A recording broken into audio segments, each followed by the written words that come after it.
Hi guys, welcome back to our last cooking day. It's a little bittersweet around here, but we are excited to share with y'all two different dinner options tonight. We are going out with a bang, I tell you. Yes. So Megan, explain a little bit what we're doing and then what you're going to prepare. So we thought it would be a cool idea if we gave you two different sheet pan options. And we both decided to go with some seafood options for this week. We haven't done anything seafood. I don't think we have. So we thought it would be fun and something different. But I am going to do like a low country bowl type sheet pan with shrimp, Italian sausage, potatoes, and corn. And Sounds Brooke is going to go with some salmon and asparagus and zucchini and squash. But you want me to go ahead and start mine? Go or do you for it, want me to go Megan. first? No, you All go right. ahead. So mine, I have already prepared the potatoes because they take a little bit longer. But the way you start, I get you can get a bag of the small new potatoes at the grocery store. Today I actually got some from a local store, like a little farmer's market type place, but you just get a bag of new potatoes and you half those. And once you half them, you put them in a bowl with 1 tablespoon of olive oil, a half a teaspoon of salt, and a half a teaspoon of pepper. And you just kind of toss that around in the bowl. And then I always line my sheet pan with tin foil because then you really have no mess, zero cleanup. But then you take that mixture and you just pour it out onto the pan while make sure you have your oven heating up to 425. And then you stick it in there for about 25 minutes to let those roast.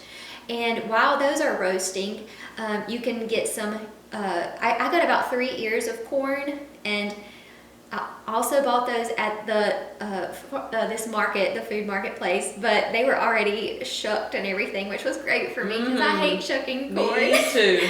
But yeah, you just cut those up in about 1-inch pieces, and keep the bowl that you had mixed your potatoes up in and just throw the corn back in that same bowl. And all you have to do is add another 1/4 teaspoon of salt and pepper to that mixture and just toss it up in that bowl.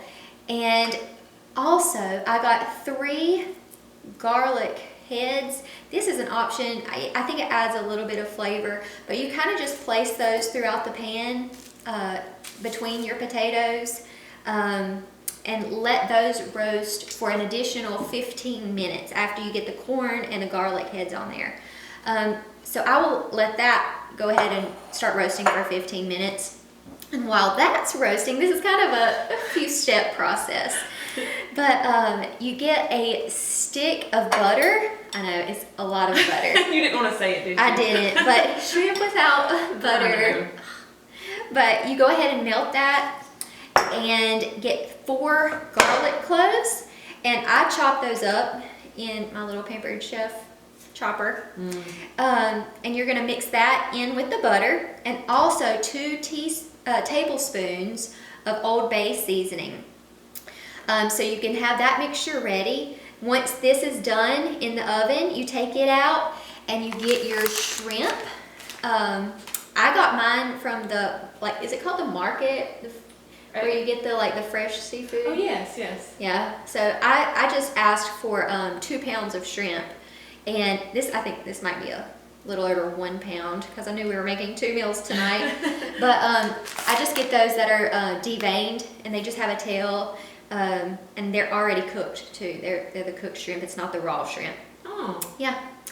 And for this time, I'm going to add the Italian sausage. I also got some Italian sausage from the market in our grocery store as well, and cut it into like a 1/2-inch slivers, and went ahead and cooked that on the stove so that whenever I add the shrimp at the end, I can just toss that on there with it and pour the butter mixture over the shrimp and the sausage and put it back in the oven for about 5 to 7 more minutes until the shrimp are good and cooked through, because the sausage is already cooked. But yeah, after you get all that done, your meal's ready. So it might take a little, it's a step-by-step process, but during each of those like time gaps, you have your hands busy doing like other little things. Yeah. So And none of it's too difficult. no, it's not, and there's very few ingredients. True. It's beautiful. I wish they could see how pretty and brown the potatoes are. I'll go ahead and get this Okay. on here while you're doing yours. Okay, so like Megan said, I'm doing some salmon, and salmon is one of our favorites.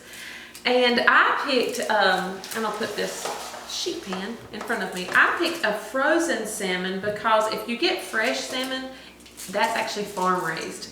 And so the frozen salmon will be your organic salmon. So cool. I didn't know that. I know, I didn't either. The lady at the grocery store told me. So I'm just going to sprinkle a little bit of oil. That was not a sprinkle, but it was close. And then I'm just going to rub it in all over the salmon. And then I will salt and pepper, and really you can flavor your salmon any way you want to. I don't like a whole lot of seasoning just because I just enjoy a plain salmon taste. We will squeeze some lemon on it in a minute, but I want to show you what else I'm going to put on the pan. I'm going to go ahead and put some of these pieces. You can see I separated my pan by putting some tin foil because I want to keep the salmon juices together. So I'm going to put the salmon there, and then I've got some asparagus. These asparagus are huge. And with asparagus, I never used to know how to cut them, but what you do is you can feel towards the end how tough they are, and you're just going to take off the tough part.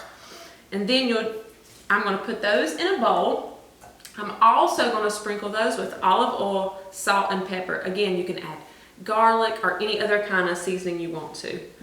Then I don't know if you call this, I heard it's called moon slicing. My squash and zucchini. So you just take off the end, and then you will cut it in half.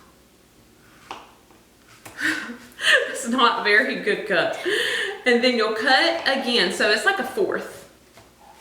But It's working. so bad. Oh, so this is the size you will get. And then I'm also going to toss that with a little bit of olive oil, salt, and pepper. And then I'm going to squeeze some lemon juice on top of that before I put it on the pan. Now, I was going to do it in the oven at 350 for 12 to 15 minutes. But again, it depends on how well done you like your salmon. So, Megan, you've got something you can show us while I finish up? Well, I just have to stick this in the oven now. Uh-huh. I'll go ahead and do that, but You're done? Mine is pretty much finished. Mine is too. So both of these, I think we were just wanting to show you the simplicity of doing something on a pan and having everything done. Yeah, because like this is super easy. After this is cooked for 15 minutes, my meat's going on, and I'm done. That's beautiful. I'm really excited I about know, I am too. it. Yeah. Alrighty. Thanks for joining us. I know, it's been a fun month. We'll see you in December. Yep.